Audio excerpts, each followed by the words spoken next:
Hey guys, my name is JessiMew, and welcome back to Whale Island. In the last episode, we saw the birth of some of our very first purr-snout creatures, which is about to usher in a brand new era for all of the healers in our tribes. Thanks to their purring abilities, they should be able to heal the wounds of all of our sick creatures. Though unfortunately, thanks to one very peaceful whale island and one rather responsible tribe, nobody has any damage for us to test this ability out on. So I think that's where Quirk might actually come in. We're going to spin the camera over to our very mischievous little trickster, who seems to be carrying two different tailed genetics. I think right now he's actually showing the tail fin. Yeah, it looks like he has the mermaid tail on at the moment, except in his portrait. He's still showing that pesky scorpion tail over here. Now it looks like he doesn't have any poison resistance, so if he did try to use the scorpion tail to pick up the berries, I think he would end up taking damage. But if he travels with his half-sister Perry, maybe they can make a pretty effective team. The hope is that the poison will never really bother him if she's always around to soothe his troubles with her purring. But at the very least, it'll be a good way for us to test out that new ability. So as soon as they have some more energy to spare, that's what we'll try. But for now, I think Sunny might need to come over here and try to pick off some of these bunnies. Oh my goodness, we still have so many of these terrorizing our tribe. North, unfortunately, you're going to have to stay with the babies. But I guess it doesn't even matter because it looks like Sunny is a little bunny magnet today. So you can gather up all of that delicious meat for us, and now your babies will have plenty to eat, which I'm sure our little purr-snout creatures are going to enjoy very much. Perry did seem to prefer the meat anyway, so I think she'll make a good little huntress too, while they're out on their journeys together. I wonder if she might even ask for Kiki to tag along. I know her little sister is very, very young, and she does run the risk of getting picked off by predators if she's not careful. But that entire family strikes me as a very rebellious group. They're definitely going to give their mothers a run for their money. Now I know that our stump thrones are often reserved for our mermaids. Oh my gosh, wait a second! I was going to have somebody call out for a wander on the stumps, but it looks like we don't even have to. Oh, old man Kiraduk, you only have 3 days remaining on your lifespan? Oh no, and it doesn't look like he has any of the new genetics either. Well, you've been wandering in the savannas for a very long time, haven't you? You must have been chasing after the bunnies? They are a rarity in the savannas, so he probably doesn't get to eat them very often. Well, if you would like to come over here, we could invite you to our tribe. Oh, that's exactly what he wanted. He is absolutely adorable. He has those big ears at least, so maybe we could find him a partner. That would help us hear all of those bunnies skittering around in the grass. Unfortunately, it seems like most of our creatures over here are males, and quite a few of our females are already paired off with other creatures. Their mutation menus are set up for different sorts of babies. But that doesn't mean that wise old Kiraduk can't help out. He could definitely lend us a paw. Maybe he could try to keep those berry bushes safe in the back, because it looks like those pesky bunnies were probably stealing from them, and that's what drew him closer in the first place. Well, little Barbas, it looks like you might have a mentor in the savannas after all.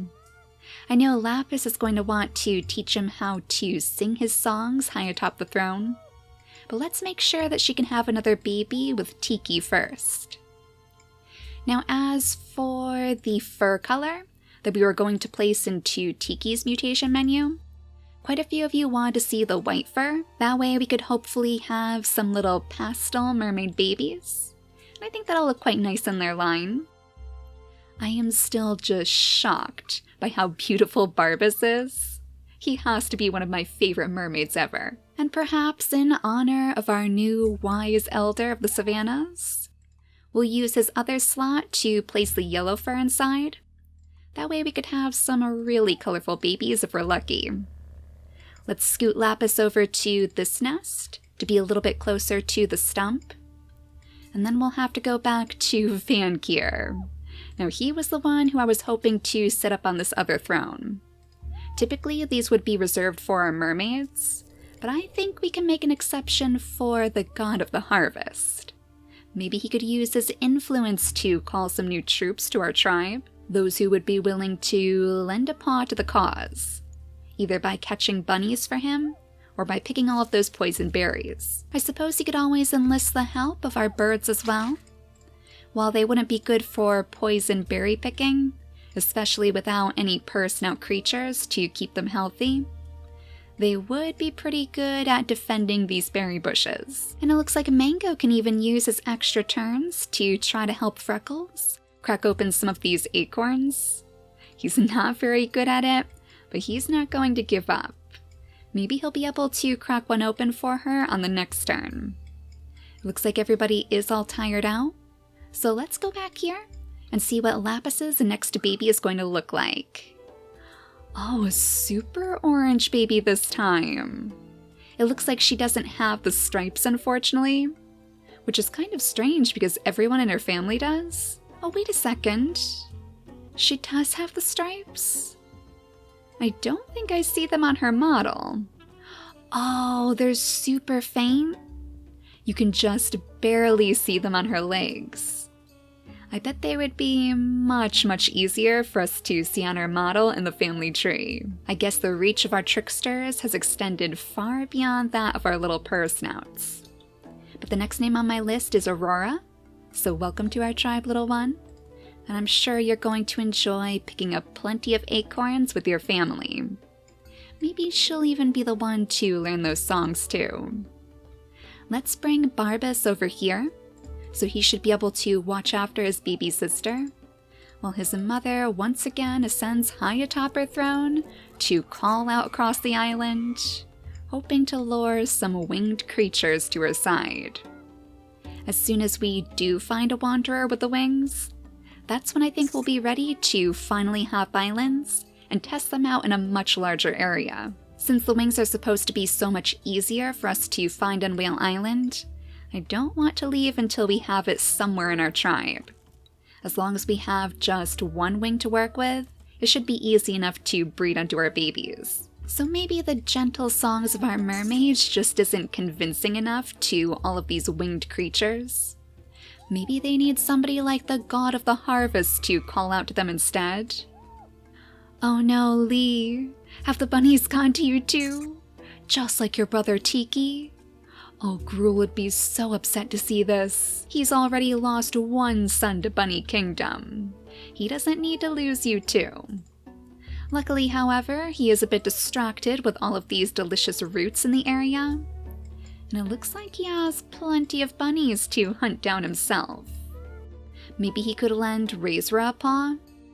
He probably wants to make sure that she's doing okay anyway, since she was kind of an adopted member of their family. She considered Ananame to be almost like a mother to her, so surely she's going to need a little bit of guidance after she's passed away.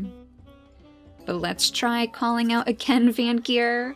Hopefully you'll gain more attention from someone other than the bunnies. No luck for our brave scorpion harvest god. But we did unlock a new mutation in our menu, so let's see which one that might have been. And whatever it was, it definitely wasn't anything new. So nothing that we need to be too concerned with. But with Nebula still working on those poison berries, the toxic body should be ours in no time. And while it might be a little bit redundant to breed it onto our scorpion creatures, I still think that's gonna look pretty cool. We have so much meat lying around though.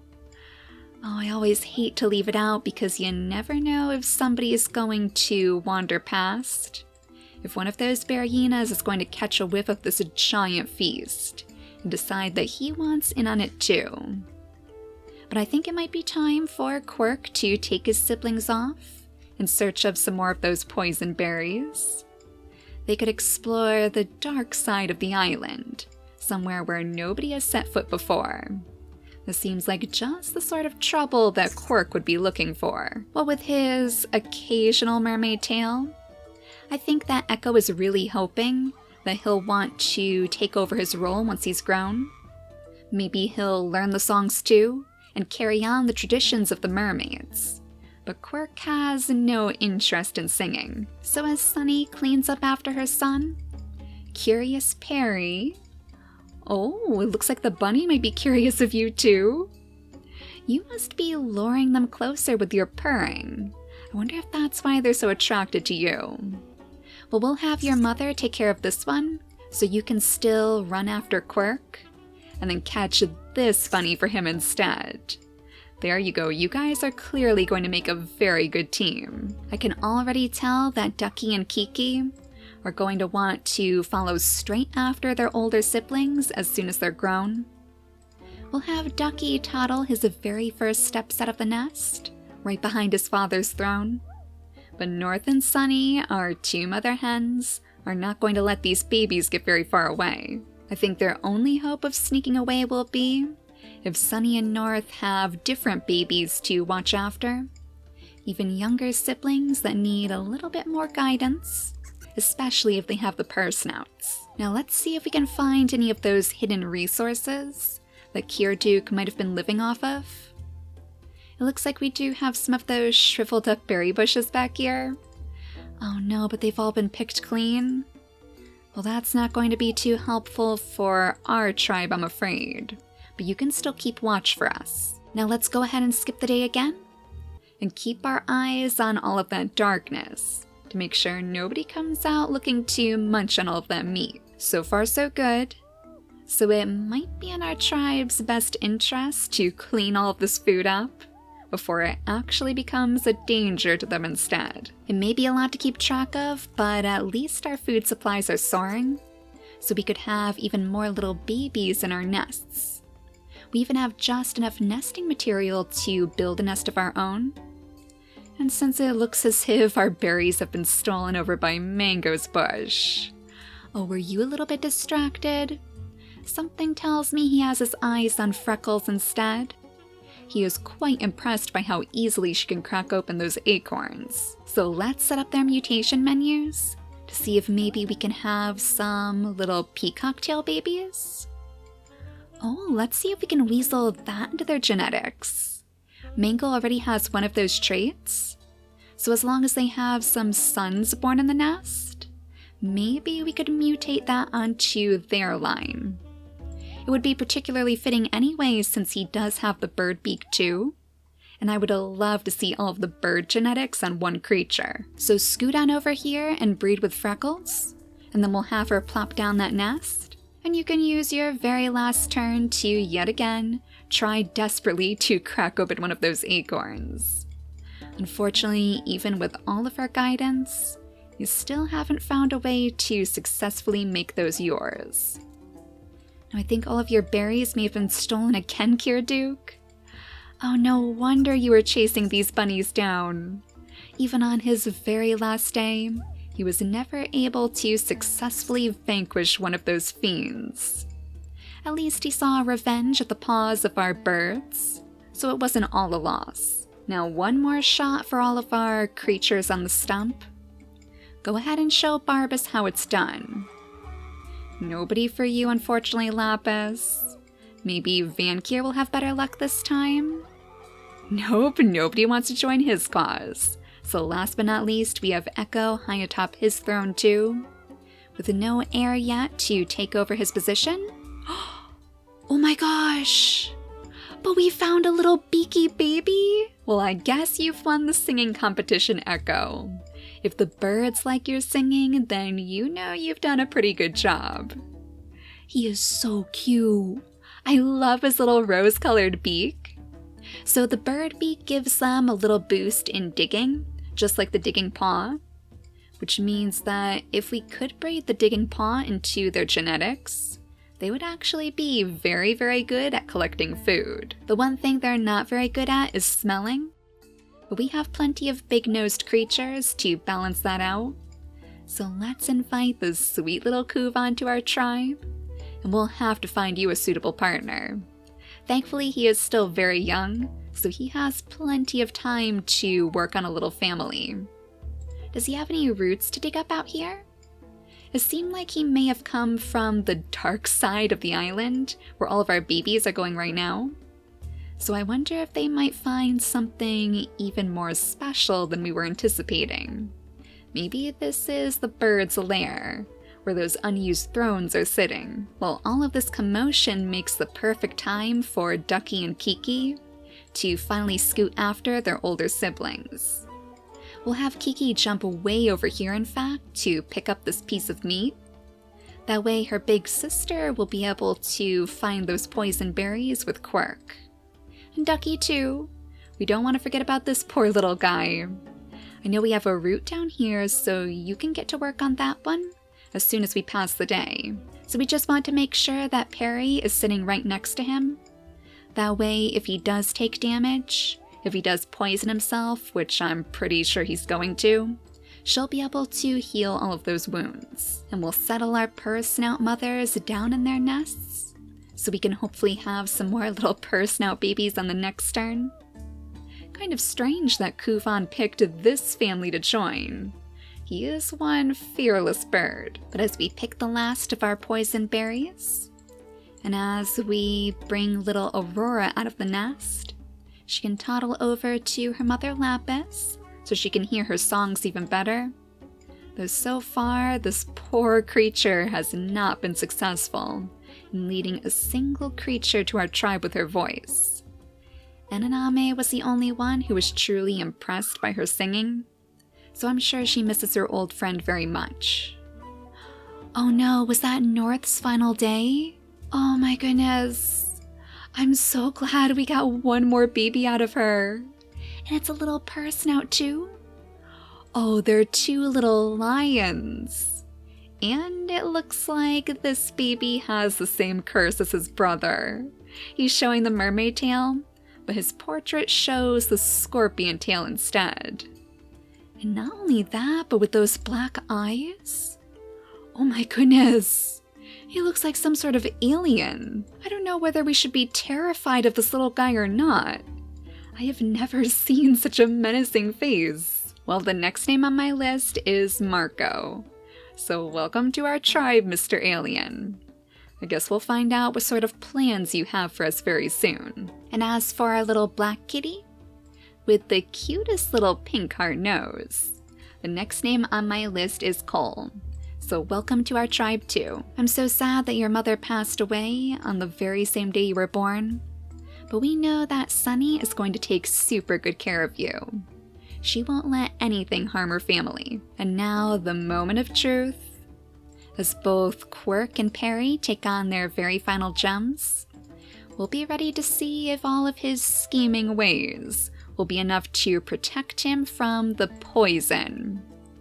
Nope, he definitely does not have that scorpion tail. He is a mermaid through and through. But Perry will tend to his illness on the next turn. She could purr right now, but I don't think that would do anything because he hasn't taken the damage yet. We might as well just see if it might heal the poison completely. Nobody does have a new buff. This animal is being healed over time. Oh, so I wonder if that'll completely stop the poison from taking root? Because if he's healed on the same day that he's meant to take the damage, maybe that'll be enough to void it completely. I guess we'll find out once we skip the day. Yep, I think Lee has definitely been taken over by the bunnies too. Oh my gosh, they're forming a little triangle around him. Is this some kind of bunny ritual? Well, why don't you come on over here and pick up all of these stinky fruits then? If you're not going to protect your berry bushes from the bunnies, at the very least you could pick up the stinky fruits for us. Oh, and I almost forgot about this little baby too. Unfortunately, he doesn't have the peacock tail, but that scorpion tail will be very important to Van Kier's cause. The next name on my list is Hawky, so welcome to our tribe. And with all of those bird genetics that he's hiding away, maybe that'll be a good omen for his family. Maybe having him around will finally be the good luck charm that we need to entice one of those legendary winged creatures to join us. They have to be out here somewhere. Surely they haven't all fluttered off to different islands. But I think this is going to be Lapis's last chance to shine, because Barbas is going to grow up on the next turn. So sing your songs one final time, and tomorrow you're going to hand the crown over to Barbas to see if he might have just a little bit more luck.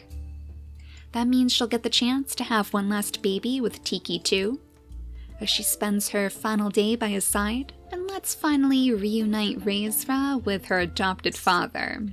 I think she's been on her own long enough, and he has plenty of food to share with her too. Oh, there you go, Perry. It looks like she may have chased this directly into your claws. So now you can catch it for her while she returns to her father's side. They both do still have a good deal of time left on their lifespans, but they might as well spend it together, trying to sniff out some more of those tasty roots. There's plenty up here for them to gather with Eclipse.